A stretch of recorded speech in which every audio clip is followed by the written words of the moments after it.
anak Ustadz Haji Ahmad Zarkasi bin Ustadz Haji Ahmad Sanusi bin Kiai Haji Mursyahid yang sedang dirawat, termasuk Kakanda Jalaluddin. Mudah-mudahan dengan barokah mujizat suratul Fatihah ini seluruh penyakit yang ada diangkat oleh Allah Subhanahu wa taala, diberikan kesehatan dan kesembuhan yang sempurna untuk dapat kembali beraktivitas sebagaimana biasa, meningkatkan iman dan takwa, berkumpul bersama keluarga dalam keadaan bahagia. Bitilka niyah al-Fatihah. A'udzu billahi minasyaitonir rajim. Bismillahirrahmanirrahim. Alhamdulillahi rabbil alamin arrahmanir rahim maliki yaumiddin. Iyyaka na'budu wa iyyaka nasta'in. Ihdinas siratal mustaqim, siratal ladzina an'amta 'alaihim ghairil maghdubi 'alaihim waladdallin. Rabbana ighfir lana wa liwalidina amin. Bismillahirrahmanirrahim. Qala fa akhbirni anis sa'ah ay an zamani wujudi yaumil qiyamah.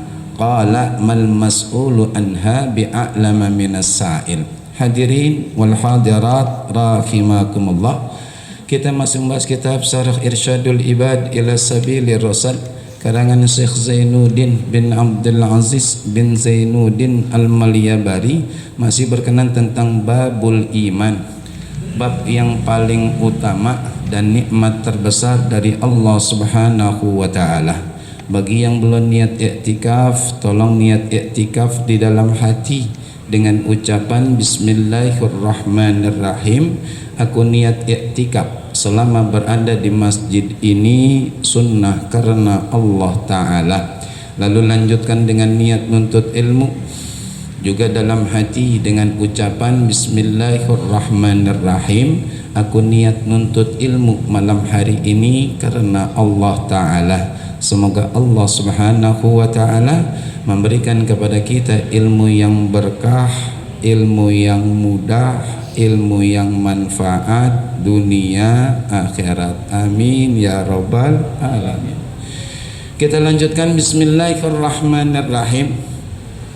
Ini masih melanjutkan tentang kedatangan seorang laki-laki secara tiba-tiba ketika baginda Nabi besar Muhammad sallallahu alaihi wasallam sedang berkumpul dengan para sahabat, termasuk diantaranya Sayyidina Umar bin Khattab radhiyallahu anhu. Banyak sudah yang ditanyakan oleh laki-laki ini kepada baginda Rasul sallallahu alaihi wasallam. Di antaranya, ya Muhammadu akhbirni anil Islam, ya Muhammadu akhbirni anil iman, ya Muhammadu akhbirni anil ihsan. Dan yang sekarang adalah qala fa akhbirni anis sa'ah. Wahai Muhammad, kata laki-laki ini, tolong beritahukan kepadaku kapan terjadinya kiamat. Kapan terjadinya kiamat? Sering sudah kita bahas insya Allah, termasuk di majlis kita yang mulia ini. Kiamat itu dibagi dua, ada kiamat kubra, ada kiamat sugra. Dua-duanya pasti. Dua-duanya pasti. Kalau kiamat kubra adalah hancurnya seluruh alam semesta atas kehendak Allah Subhanahu wa taala.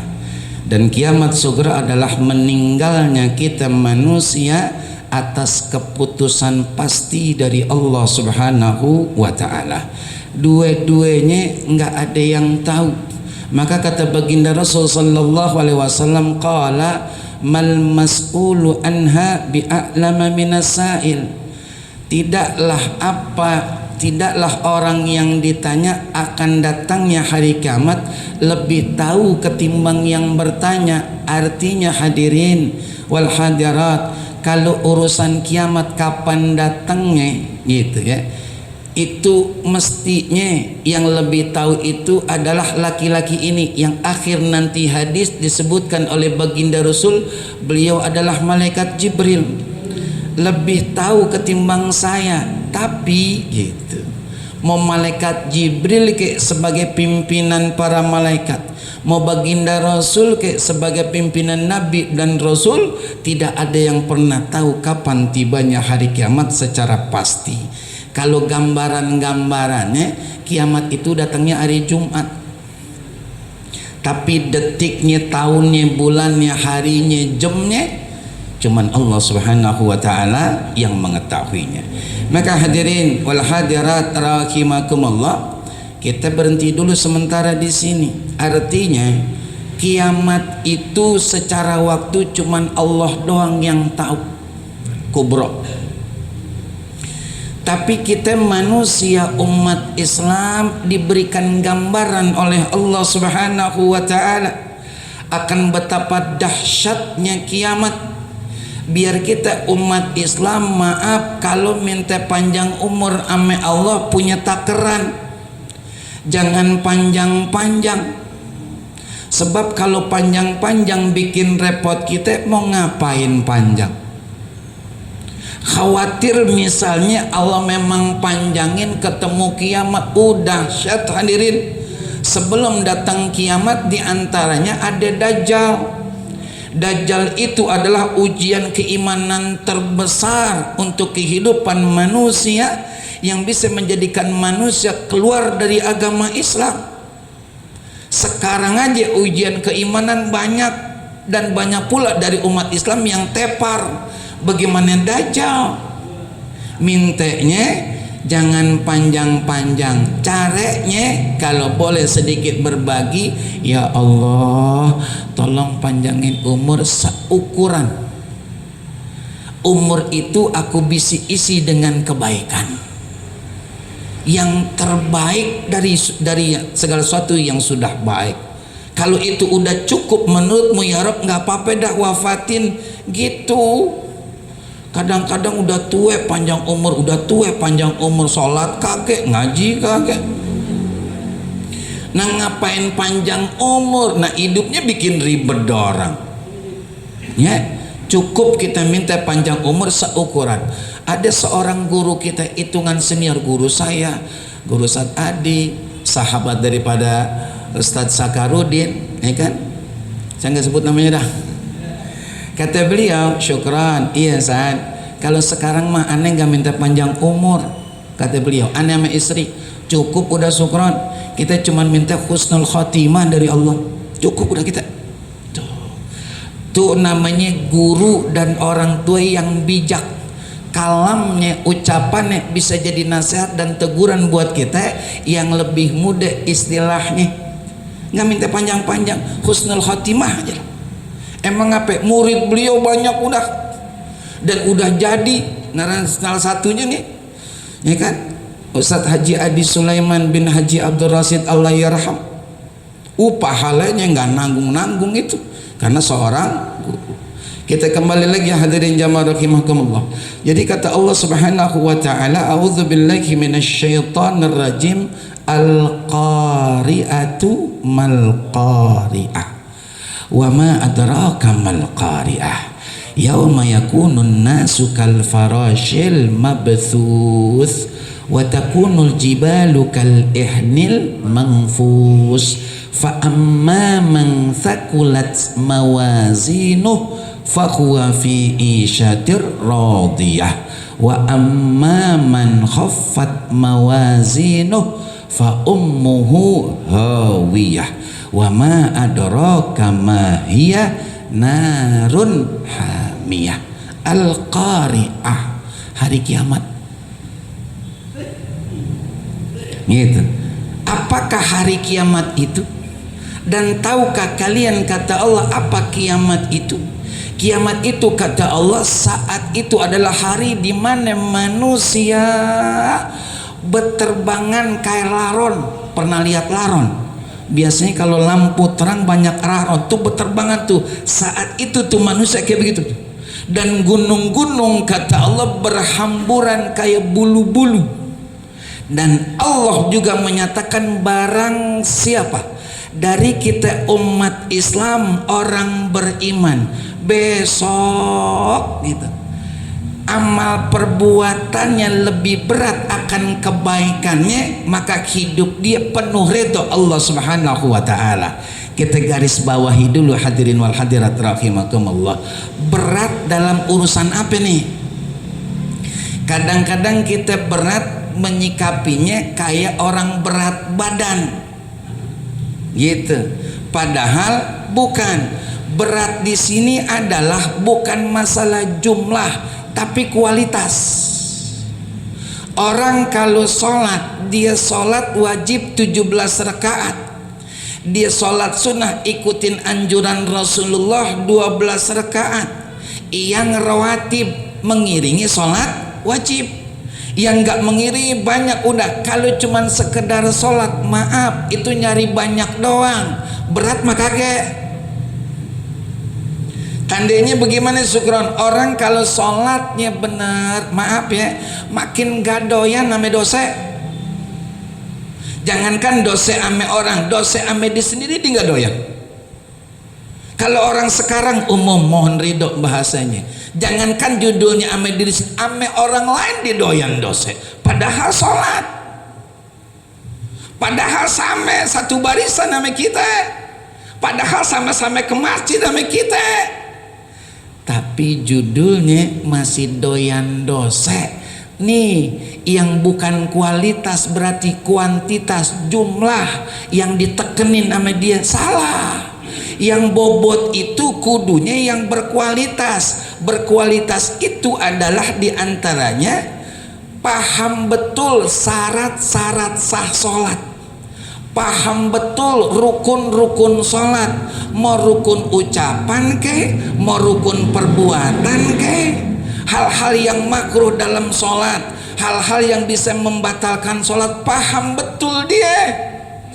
Maka dimanapun dia sholat, dia nggak jadi bingung. Dan yang dikejar adalah redha Allah, bukan tergesa-gesa. Ini baru yang namanya sholat berat timbangannya, timbangan kebaikan atas perbuatan sholat yang pernah didirikan saat hidup di dunia. Itu yang penting saudara. Berapa banyak orang yang sarungan kokoan ame saudara masih berantem. Berapa banyak orang yang sarungan kokoan ame sesame jamaah nggak akur. Yang perempuan sama. Begitu juga rajin majelis taklimnya, kadang-kadang laki nggak kedapatan waktu,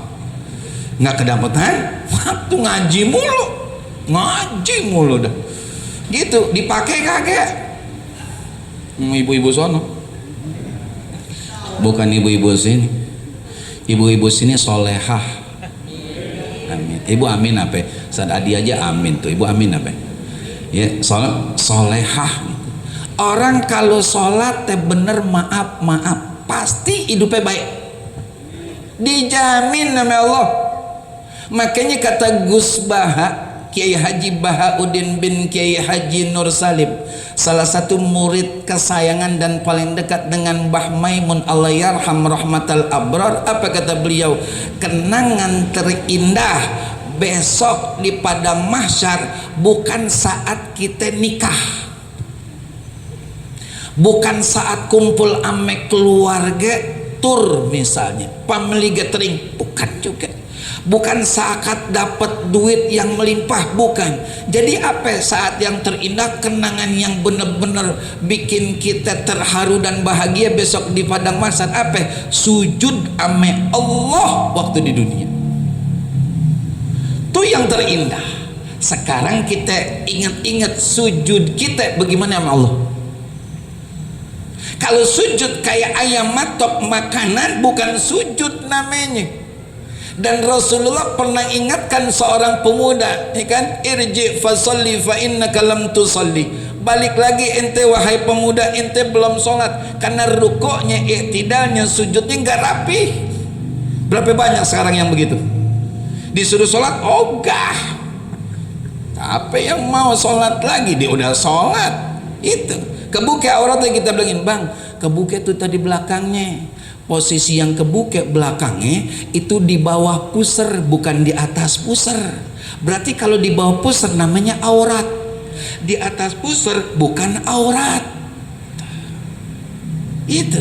Jadi ingat kemarin waktu umrah, habis tawaf sa'i istilahnya, selesai kita tahallul, mau sholat dekat Ka'bah, tawaf sunnah tadi kan harus pakai kain ihram. Kalau pakai kain biasa nggak bisa masuk, kita dijegat sama askari. Gerah, saya buka atasannya, ditepak sama orang, tutup lagi sholat gitu. Iya dah, saya kata gitu udah. Iya mau dikata apa gitu? Apa iya kita bilang ngaji, nggak juga kan? Iyain aja udah iya. Yang penting kan pusar kita nggak kelihatan, dengkul kita ketutup. Secara hukum dalam mazhab Imam Syafi'i sah, boleh, gitu, benar. Cuman kan nggak mungkin kita bilangin. Sampai ketika saya minum air zam-zam, namanya capek kita deprok di pinggiran toren zam-zam, sendal saya taruh pinggiran deprok, minum dah, baca doa sesuai dengan ajaran Rasulullah. Orang bilang sunnahnya minum zam-zam diri tuh. Iya aja dah, kita iya dah, iya aja dah, iya dah, iya Pak, makasih udah diingetin, iya gitu ya. Padahal kalau kita lihat dalam kitab Riyadhus Shalihin min kalami Sayyidil Mursalin, emang baginda Rasul minum air zam-zam itu berdiri. Tapi dari yang berdiri ame duduk lebih bagus duduk gitu. Walaupun boleh kita ikutin Rasulullah minum air zam-zam sambil berdiri. Kita lanjutkan lagi hadirin jamaah rahimakumullah. Jadi begitu buah orang sholat yang benar, gak bakalan nakal, dia takut sama dosa gitu. Itu yang bikin berat timbangan kita besok di akhirat. Nah kalau judul ditimbang beratnya adalah berat badan, enak yang gemuk, enggak jadi dah, enak yang gemuk. Salah saya kalau nengok kemari ya kan, nggak enak saya jadi kesono, saya baru ingat gemuk sono jadi saya.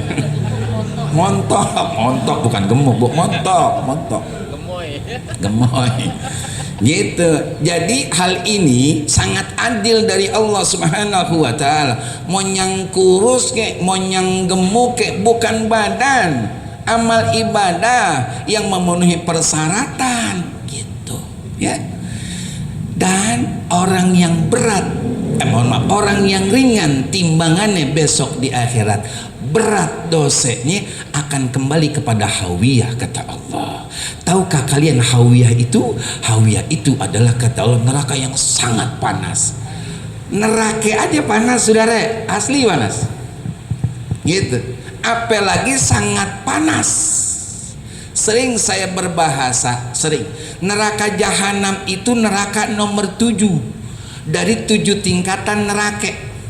Dan ini pun termasuk dalam kisah yang berkenaan cerita bahwasanya malaikat Jibril menceritakan kepada baginda Rasul akan Allah menciptakan neraka 7 tingkatan. Tingkatan pertama, kedua, ketiga, keempat, kelima, keenam, ceritain semuanya.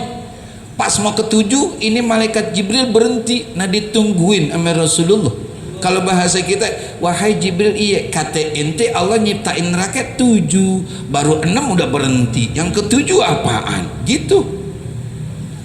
Kata malaikat Jibril, wahai Muhammad, ketahuilah ini neraka nomor 7 namanya neraka jahanam yang Allah ciptakan untuk umatmu yang nakal, wahai Muhammad. Kata baginda Rasul, berhenti dah. Pulang Rasulullah nangis saking pedulinya dan gak pengen ada umatnya mampir di neraka. Tapi sekarang banyak umat baginda Rasul maksa masuk neraka,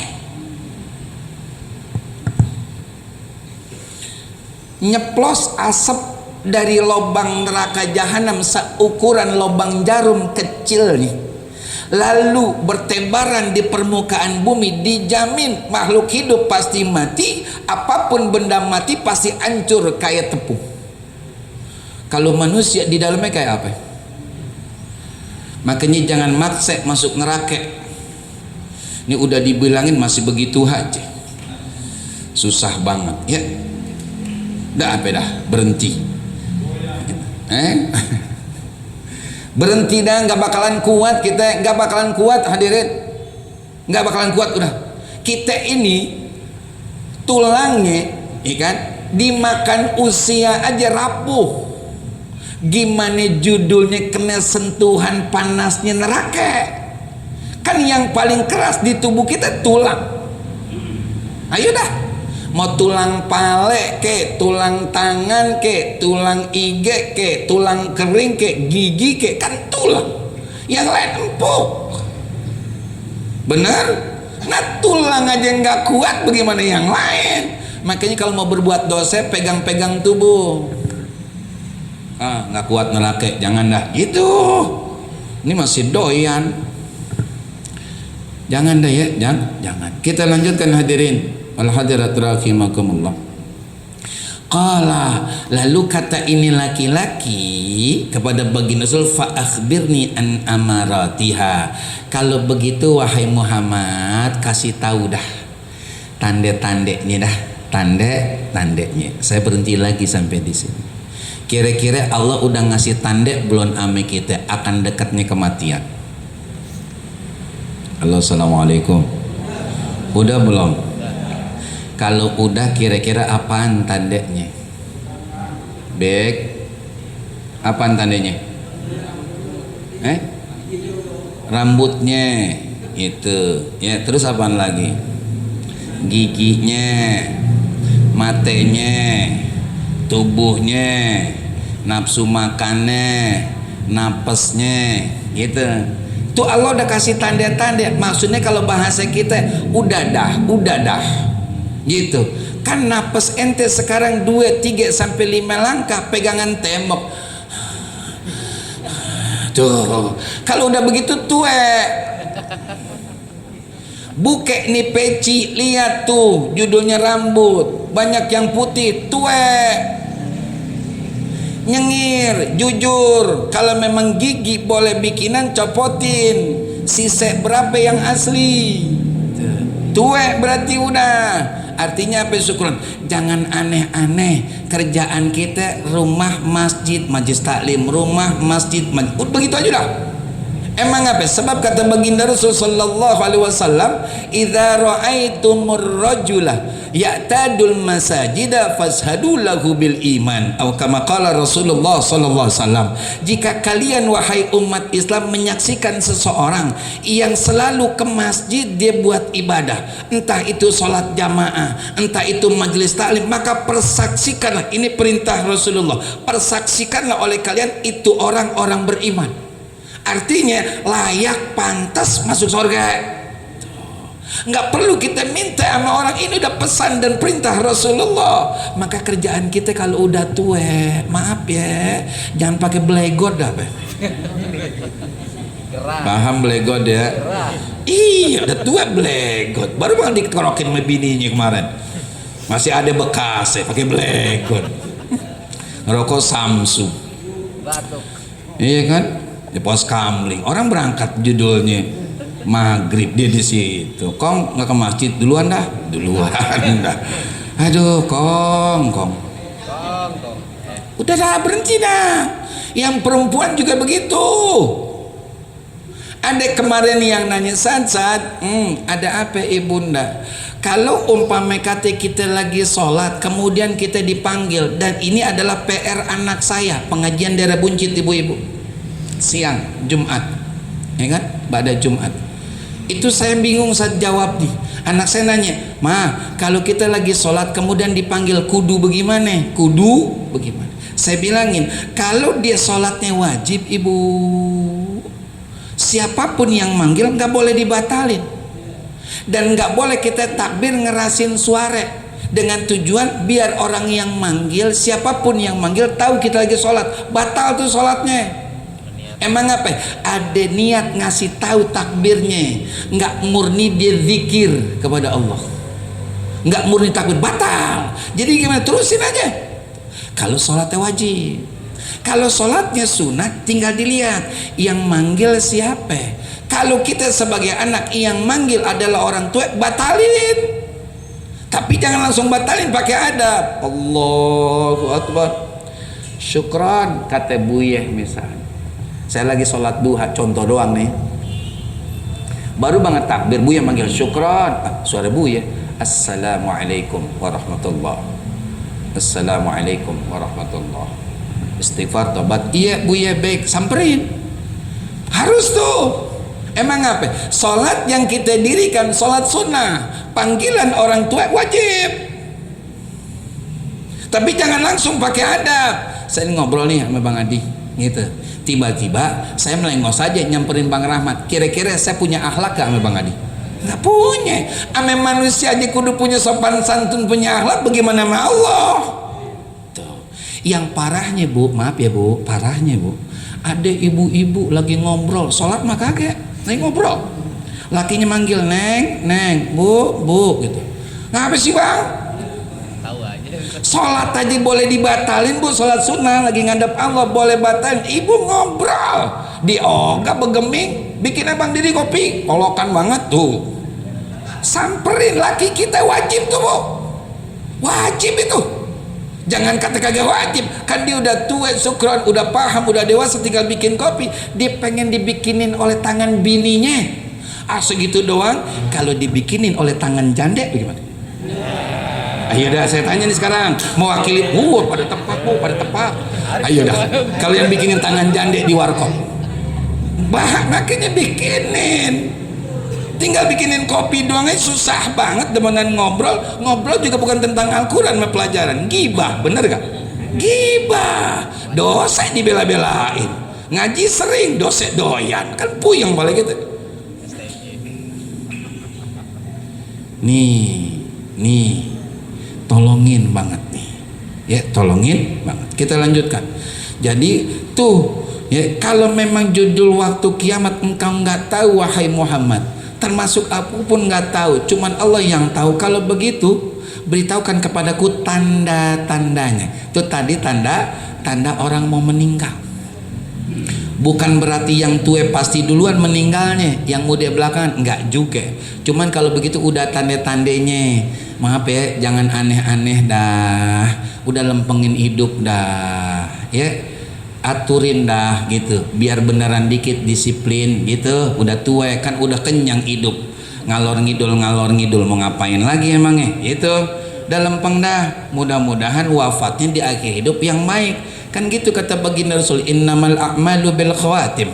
Hanya saja kerjaan itu yang Allah nilai akhirnya, di akhir-akhir hidup yang emang kita udah tua, beresin dah, cakepin dah. Mudah-mudahan saat lagi semangat-semangatnya kita, Allah wafatkan kita, mudah-mudahan husnul. Nah sekarang tanda-tanda kiamat kubro. Apa tandanya? Di sini dikatakan oleh baginda Rasul, qala antalidal amatu rabbataha. Tandanya wahai Bapak, tanda kiamat kubro adalah banyaknya anak yang durhaka ame orang tuanya, khususnya ibu. Apa judulnya kok bisa durhaka? Kayak dulu Rasul mengatakan anak itu dia bisa caci maki orang tuanya. Sahabat heran dulu, kan dosa kecil aja terheran-heran, apalagi dosa besar. Sahabat nanya, emang ada ya Rasulullah anak mencaci maki orang tuanya? Ada kata Rasulullah. Kayak gimana ya Rasulullah? Si A sama si B bertemanan, si A ngatain orang ini si B, Jono Kang Ledeng, kata si A kepada si B. Nah si B balas lagi ke si A, ojol tuh dihinain. Oh iya, yang sering nongkrongnya main slot gitu. Terus saling menghina antara dua anak, bercerita tentang orang tuanya mainkan, satu jelekin yang satu jelekin yang satu. Itu kata Bang Rasul sama dengan itu anak mencaci maki orang tuanya. Terheran-heran itu baginda Rasul. Kalau sekarang lebih parah lagi sekarang. Apa itu?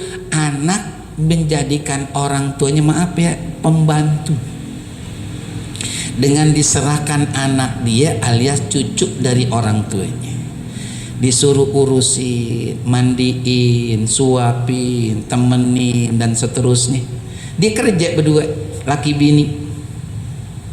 Kalau ada orang tua, maaf saya sering berbahasa begini dan orang tua mengatakan, Sukron ente mah belum paham Sukron, kalau kita nih yang udah punya cucu sayang banget sama cucu kita Sukron. Benar, sayang ibu bapak sebagai kakek nenek untuk anak ini benar, tapi secara tidak disadari lambat laun anak ibu ame mantu ibu bapak ini durhaka jadinya.